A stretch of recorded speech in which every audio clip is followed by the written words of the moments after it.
Well, welcome everybody to Just Me podcast. Today we are, well, it's great. We're running on time this morning, and we are joined by Russ Jefferys, who is Russ. What is it I you am do? the CEO at Parkrun. Wow! And how did you get into that? Because parkrun is like internationally huge, isn't it? Yeah, it is. I guess I feel very lucky, really, to be doing what I'm doing. I guess that goes without saying. I got to know Parkrun or fell into Parkrun in the same way that lots of other people do, and that was as a participant. In fact, Wow! my wife and I had moved to Canberra in Australia at the very start of 2012. That was with her work.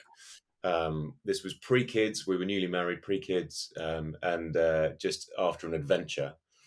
But we moved to Canberra, didn't know anyone at all, and so we were looking for ways to meet people. And I was aware of Parkrun through an organisation that I used to work with, who had done some work with the sponsor at the time. But we were kind of vaguely aware of it, but didn't know too much about it. Anyway, long story short, we ended up setting up the first Parkrun event in Canberra. Oh, um, wow! and it just it transformed our lives. It totally transformed um, our circle of friends and our life in Canberra. Introduced us to people. It gave us a, a family, if you like, immediately. And we absolutely loved it. We were event directors there for a couple of years before then we moved to Brisbane. And this was back in 2012, 2013. So Parkrun was well established in lots of different countries at that time, but was relatively much smaller than it is now. And so I got to know Paul, the founder, and various other people. And my background, we might come on to, but was sports marketing and communication. And I think I was helpful to the organization at that time as a volunteer and consultant, just working with sponsor proposals and some communication challenges and so on. And by the time we then moved back to the UK, which was always our plan in 2015, Mm. Paul had asked me to join as head of communications. Wow! And really from there, I guess the rest is history. And did you? So where did life start for you? Born in the UK? Yeah, born in the UK, in the southeast, so in West Sussex, youngest of three kids, two older sisters. Very. I often think I was dealt an incredibly good hand in life. To be a white male born in the southeast of England, in a stable family, loving family, hardworking parents who wanted the best for all of us. I'm well aware of all of the privileges and the opportunities put my way. Um, but yeah, very sort of normal middle class kind of upbringing. Always had a passion for sport and being outside. I was at my happiest if I was running around outside with friends or in the back garden trying to smash a football into a little net or something. Just just always wanted to be outside. Always wanted to be active. And again, I see how um, that's not the same for everyone, and so that I recognise the privilege that I have there. Um, I think I always wanted to do something in sport. If you'd asked me at age kind of 10, I probably would have said I wanted to be a professional sports player, footballer probably, and had nowhere near enough talent to be able to achieve that.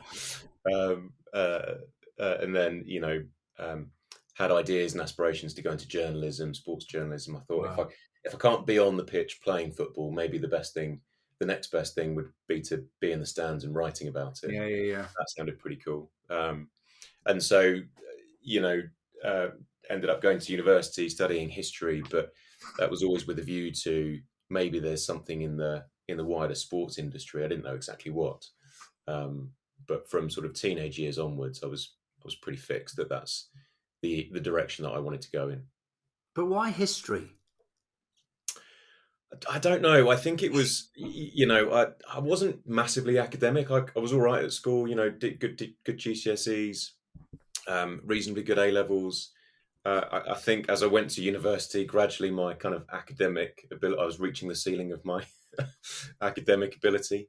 Um, history was something I was always really interested in. I had a really good teacher at secondary school. I think that makes such a difference. If you have a great teacher, they can be a source of such, inspiration. And although probably my stronger subject was English, I was really fascinated by it and just wanted to study it.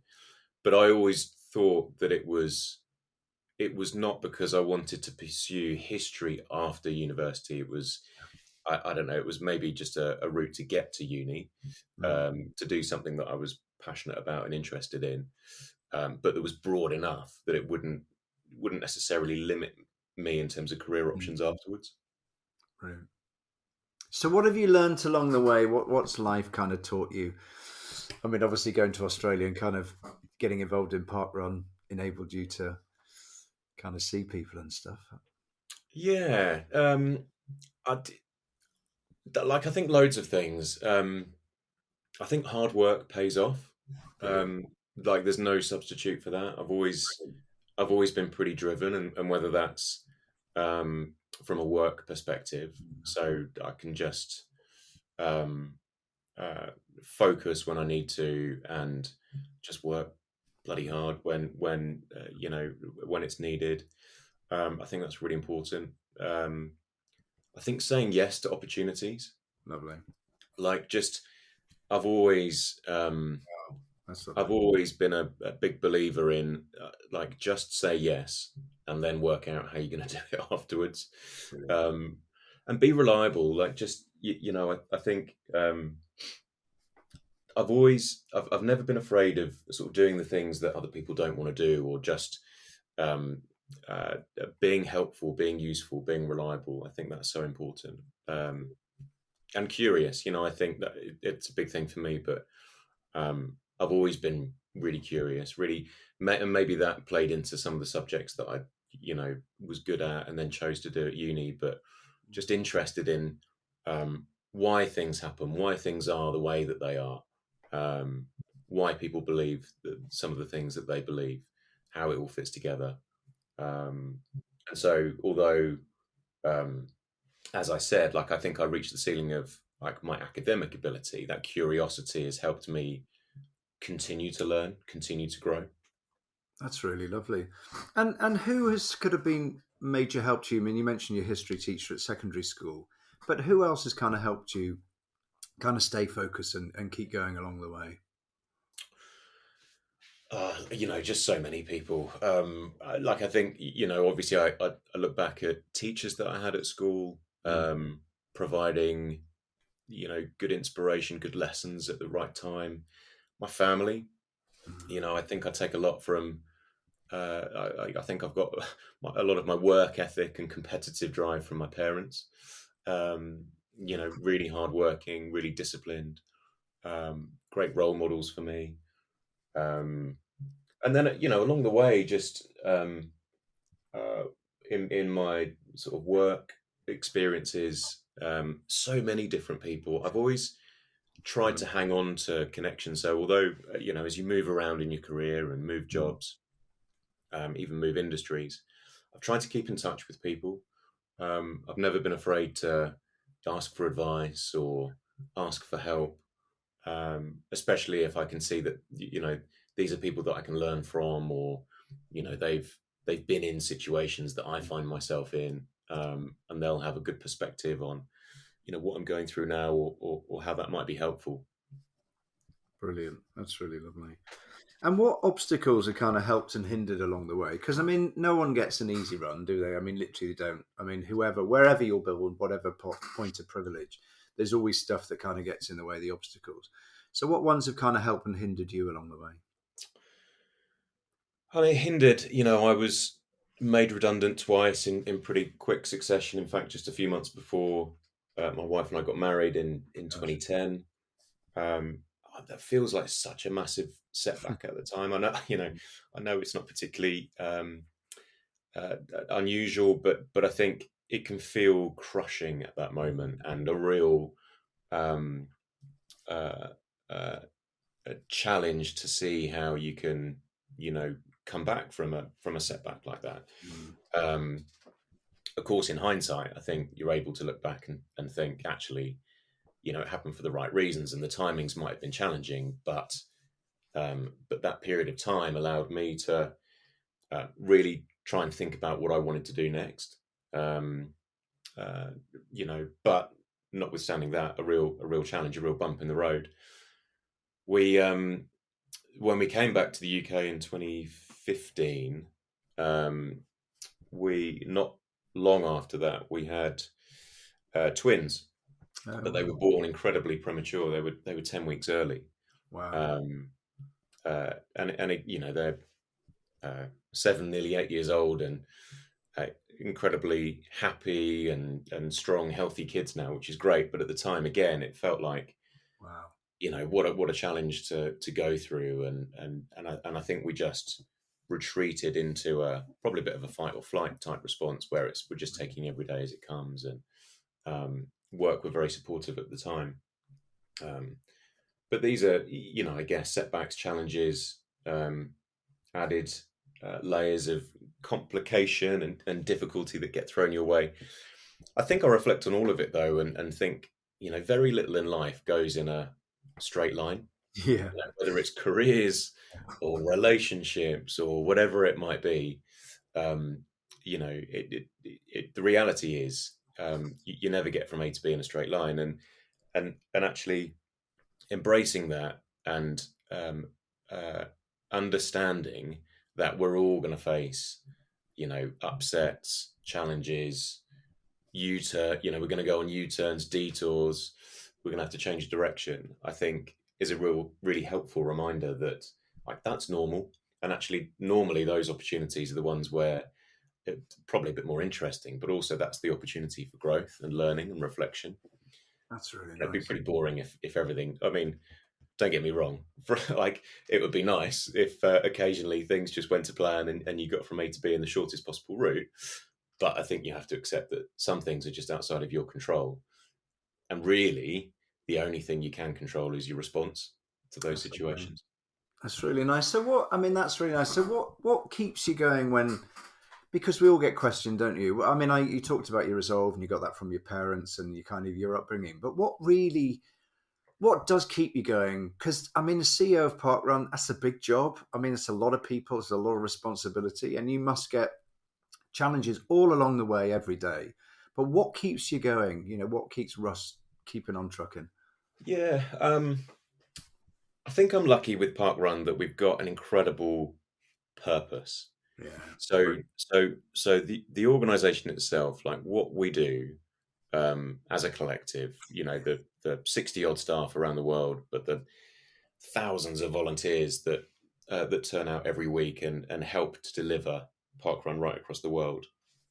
We all share, I think, and understand um, the purpose behind Brilliant. Parkrun, and what we're here to do, which really is just to help create a healthier, happier planet, help more people experience the joy of Parkrun, which is movement in the outdoors with other people on a regular basis. Brilliant. So that's helpful. Obviously, there are challenges. There are problems and obstacles that come along the way, and that comes with the territory. Um, I do also get a lot of really positive feedback. So I don't have to look very far to see the stories of, and we share it across our social media channels, but I'll get emails and people will tell me how much of a positive impact Parkrun has had on their lives. And that's just incredibly rewarding to think that, what we're able to do as a job has such a positive impact and really is changing, sometimes even saving lives, is incredibly rewarding. I had an example at the weekend, actually, just yesterday, one of our events a few weeks back. There was they store all of their event equipment in a boat shed, and this boat shed, there was a fire a few weeks back, and it destroyed pretty much everything. And the event, so there was a 5K event and a junior event that were affected, and rightly, the following week the team had to cancel both events because they just didn't have the kit. We pride ourselves on Parkrun being quite light touch. The kit required to put on an event is pretty minimal, but of course there is still equipment that's needed, volunteer vests and cones, and and various other bits and pieces. But the email I got yesterday was from an event director to say, basically, thanks so much for the team effort, central staff plus local volunteers in really rallying behind the cause and making sure that within 2 weeks, all of that equipment was replaced. And actually, they only missed 1 week. And the weekend just gone, both events came back, roaring success. And clearly everyone really, really happy and positive to have their event back. And it's just so lovely to get those emails because it's tangible. This is the impact that we're making. But you're right. Too often the feedback that I tend to get is the negative. It's the why have you made this decision, or let me tell you about this thing that's wrong. So I think I just have to hang on to the fact that as much as it's important and right that I get those messages too, on the flip side, there is just such a huge amount of positivity and an incredible impact that parkrun is having on the world. And the thing that I love about parkrun is it's just so ubiquitous, isn't it? It doesn't matter who you are, what shape, or whatever. You're in. That's it. You haven't got to pass a test. It's like it's open for all, as you say, to make a healthier, happier planet. I mean, it's just so lovely. I mean, it really is. Yeah. Sorry, Sid. I think, and that's what's nice about that is that's always been the case. So that's been that's although we've maybe emphasized some aspects of that over recent years. Actually, if you go all the way back to the very first parkrun, which wasn't called parkrun, it was the Bushy Park Time Trial back in 2004. Paul, the founder, was adamant that it was for everyone and that all participation, from the fastest to the slowest, should be treated equally, like it was all important. And so he had a prize from Sweatshop, one of the local running stores, for first and last place. So it's really easy. So when we talk about purpose at parkrun, and I know a lot of organisations are clearly talking about purpose, it's important. This isn't something that we've had to reverse engineer. It's just been part of the organisation from the very start, and that's enabled us to just it's embedded. So it's just inherent now in what we do. One of the challenges now is that when your audience is everyone, how do you tailor your message to help people understand how they might fit in, how parkrun might be for them? Because I think from thinking about it from a communications perspective, that's quite a challenge. Yeah. Often you want to try and segment or target your message to different groups, because otherwise we're trying to be all things to all people, and that can get a little bit confusing. And still, we've got work to do to help dismantle the perception that parkrun is a 5-kilometer race for fit, healthy, fast people that want to go and smash out a fast time. It is for those people, but that isn't what parkrun is, and that's the big challenge for us. We're getting there in the UK and in Ireland and in some of the other more established countries, but we've got a lot more work to do to ensure that people really understand that actually it's about community. It's about being outdoors. It's about being social. It's about being active, yes, but active in loads of different ways. The run, the 5K, it's kind of incidental. That's not really the point. The magic is in all of the other stuff. Oh, it's really lovely. It's really nice. And what advice would you give to others who, I don't know, maybe struggling or just, need to kind of change stuff, facing challenges? Yeah, I think be kind to yourself would be the first thing. And just think about what the achievable first step is. And that can look like many different things to many different people. And I think, too often we set these, and often this comes from, health organizations, governments. It's the sort of the diktats around, the number of steps that we should be taking in a day or the number of minutes of exercise. And my personal view is that it might be the right thing at population level to set those sorts of targets so that you can measure whether or not populations are getting healthier, happier, more active, or whatever. But I think for too many people, 120 minutes a week of physical activity or 10,000 steps a day, it's too high a bar Yeah. to set. You, of course, you'd hope that people get there, Mm. but I think we need to find ways of supporting people in a way that's achievable and Lovely. doesn't immediately put people off.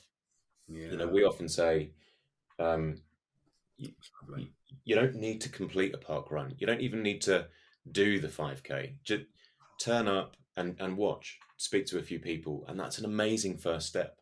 If that is your first interaction with park run, you have a conversation with someone, speak to a volunteer, um, and then think you might come back the next week and volunteer or walk a little bit. All of that is fine. It's all perfectly acceptable.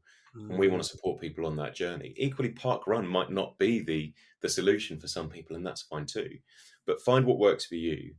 Um, find something that's achievable and Mm. isn't too daunting. Mm. Um, and I think that's the it's the only way that you're going to build lifelong habits, healthy habits, um, is by starting small and trying to increase over time. We try and you know um, bite off more than we can chew. We're just destined to fail, and of course that will just be disheartening. And I think we're far more likely to see people give up. Mm. Um, if we set those kind of lofty ambitions or lofty targets around what it is that people should be expected to do. Brilliant. That's lovely. And what legacy would you like to leave behind, both kind of professionally but also personally? Um, I think professionally with Parkrun, it's interestingly about a year ago, one of our volunteers. We have a group of volunteers called ambassadors. They do not not really the day to day, the event delivery stuff, but other roles that support the organisation in a load of brilliant ways. And one of them was saying about my job. It's a bit like holding on to this Ming vase. This precious thing that I've got to carry around. And I quite like the analogy. I, as I think about it, it's like a Ming vase, but we're actually adding to it. We're growing it, and so it's getting a bit bigger every day, every week, a little bit heavier every day, every week. Um, the good thing is that it's not just me that's carrying it. So there's a big organisation that's helping.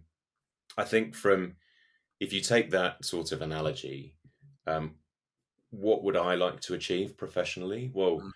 I'd like Parkrun over the next several years to be um, much bigger, much more available to a huge number more people, particularly those that have the most to benefit Brilliant. from regular weekly access to free physical activity. We're facing a health crisis in many countries around the world. Um, you know, uh, Also a cost of living crisis. So we talk about probably parkrun's never been needed more Wow. than it is right now, Brilliant. and so that compels us. That gives us an obligation to grow and to reach more people. It's not okay just to stand still and accept that Mm. we've done this wonderful thing. We're in 2,300 locations around the world, 20 countries, brilliant. We don't want to stop. We can't stop. That's not okay. We have to grow to reach more people. Consequence of that is that the organization grows and it becomes more complex. Yes. Um, the Ming vase gets bigger and heavier. So if in 5 or 10 years time Parkrun is in many more locations, many more countries, 1 million plus people participating every week, but that the organization is robust and has scaled appropriately and is able to, look forward to the next decade of growth, then I'll feel like that's a great professional legacy to leave behind. But I don't think I think about things in terms of personal legacy. I'm not bothered about being remembered, myself. Like it's not it's I happen to be the person that's running the organization now, but once that day ends and I hand over to someone else, I think I'll be quickly forgotten. It's fine as long as Yeah. I've done my bit, played my part in helping sustain the organisation for the future. That's really lovely. That's really nice. And what's the magic that Russ Jeffries brings to stuff? I mean, there's a lot of lovely insights that you've kind of shared with us, but what's your magic? What is the bit that you bring? I don't know. I think I'm pretty hard on myself. Actually, I'm never really satisfied. I always think I should be doing better. That's at Oh, work and at as a husband, as a father as well. Um, but then I try and uh, find some perspective as well, and it's a. It, I often think that it's just a miracle that any of us are here at all, right? And I think having very premature twins helps provide some of that perspective, a reminder of what's important. And I think when I think about that, and how being here, getting to do what I do, surrounded by incredible people, mm, it just feels like such a fluke, like such a chance um, uh, uh, uh, set of circumstances that have brought me here, brought us all together. Um, then I think there's joy in that. oh, that's There's lovely. magic in that. Yeah. That's that gives me such a buzz.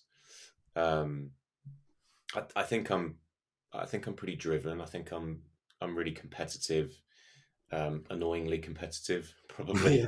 Yeah. um, so I think that keeps me going. But I also try and remember that as much as you know. Running parkrun is a job, and it's an important job, and I take it really seriously. At the heart of parkrun is fun. Yeah. The essence, the true essence of parkrun, hopefully for just about everyone that participates every week, is fun. Um, and the fact that we get to do that and help grow this thing and Mm. give more people more fun, Mm. just is such a joy. It's hard not to love it. That's so nice. And what's your sort of fizzy pop moment that you get where you're just sort of so overjoyed and excited about stuff that beside yourself or whatever? What gives you that?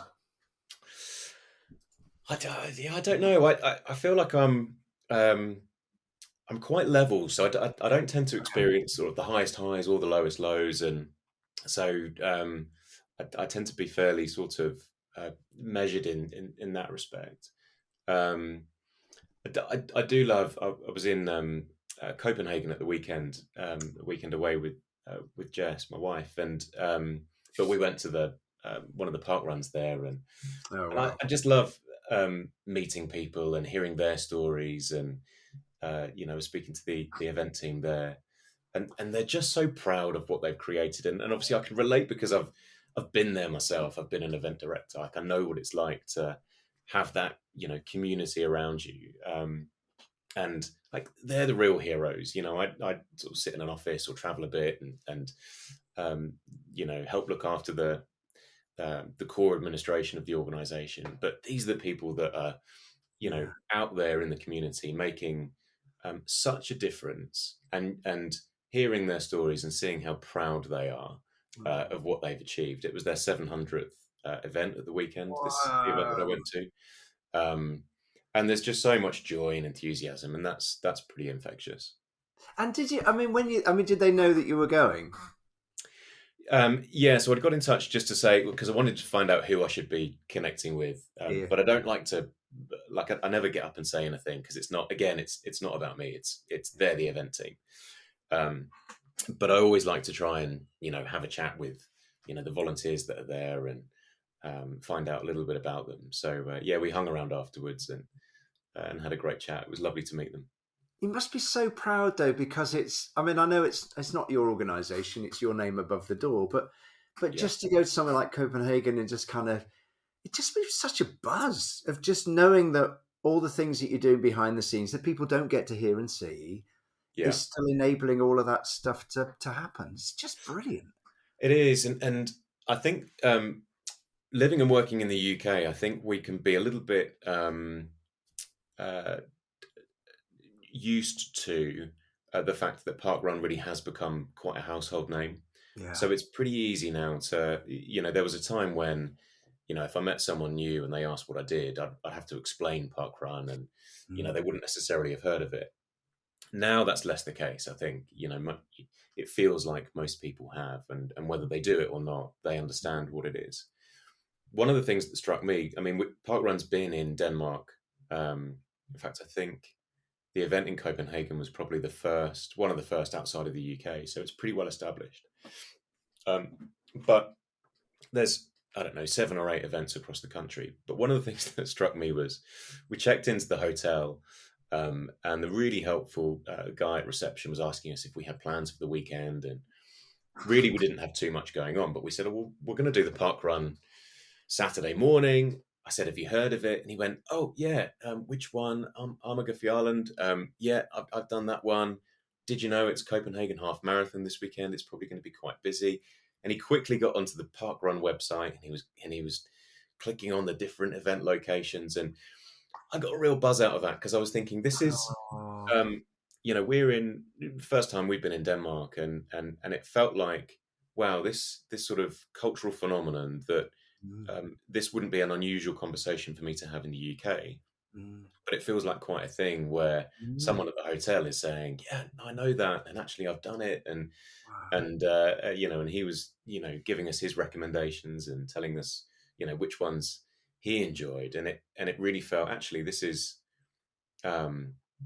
like it's really growing, and I'm really excited for when we can start to have that kind of impact, and parkrun becomes that ubiquitous in many more countries around the world. I said before, we've got quite a job to do, growing not just in what we'd call the big 4 territories: UK, Ireland, Australia, South Africa, really well established, big events, pretty well known. There's so much opportunity in those other 16 countries that we operate in and beyond. I'm just excited for when, we could go to anywhere in the world, in any hotel, and the person behind the desk has heard of it and is giving us their recommendation of their favourite park run. Oh, that's just so nice. I mean, you must be grinning like a Cheshire cat. Must be lovely. And the thing that I love what you said just now is it goes down to that sort of essence of joy and fun.